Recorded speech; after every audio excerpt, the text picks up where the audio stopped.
Pork belly with broccoli ang ulam natin for today. Yummy-licious po yan. Tara, samahan nyo ako. Magluto tayo. Mainit na po yung mantika. Unang igigisa natin yung bell pepper po at saka sibuyas.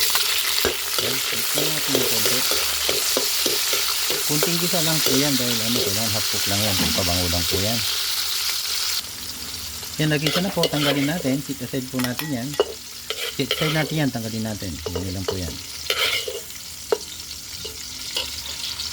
Yung natanggal na natin yun, mag-isa ulit tayo ng bawang. Ngayon sa natas na yan, bawang inuuna talaga. Paamuyin lang natin yan, saka natin ilagay yung sibuyas. Yan, okay na po, ilagay na rin natin po yung sibuyas.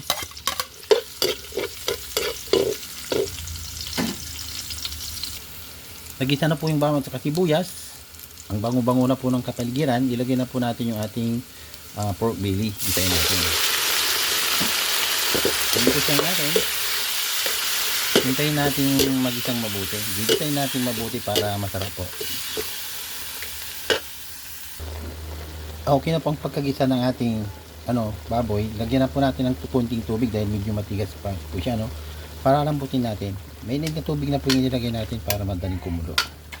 Yan, haluin lang natin. Sandali lang po. Yan, balik tayo. Okay na po yung pagkagisa.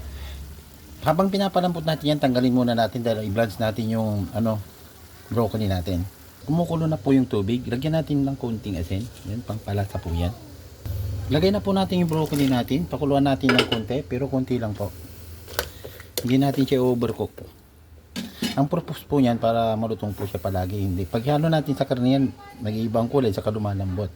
Kaya ang kailangan talaga i-blanch natin yung eksaktong half cook lang. Pag half cook natanggalin natin kaagad para hindi na natin nilalagay sa yelo. Kasi yung iba, luluto na nilang tama yan, tapos ibababad sa yelo para hindi ma-overcook. Pero sa ating kailangan tansyado na natin na half cook, ilagay natin sa lalagyan, kahit hindi na ilagay sa tubig, tamang-tama lang yung pagluluto niya sa kanyang init. Ano po? Kailangan lang, tansyado mo talaga. Yan, eksakto na po yung pagka-half cook, tatanggalin na po natin para hindi siya ma-overcook. Yan, tatanggalin lang natin. Yan, natanggal na po natin yung broccoli, tamang-tama po. Ganyan lang pag magluto kayo. Tapos balik tayo doon sa isang kasirola.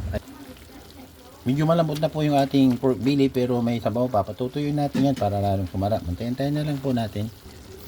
Yan, medyo malambot nating pork belly. Lagyan na natin ng oyster sauce, isang sachet po. Kunti lang ilagay natin soy dahil marami na po yung natin. Nilagay na oyster sauce, kunti lang po. Okay na yung konti, tikman na lang natin pag eksakto na mamaya. Tapos lagyan natin ng konting kulay. Tomato sauce po. Yan, kailangan yan para lalong masarap po. Ayan, tama na po yan. Tapos haluin po natin.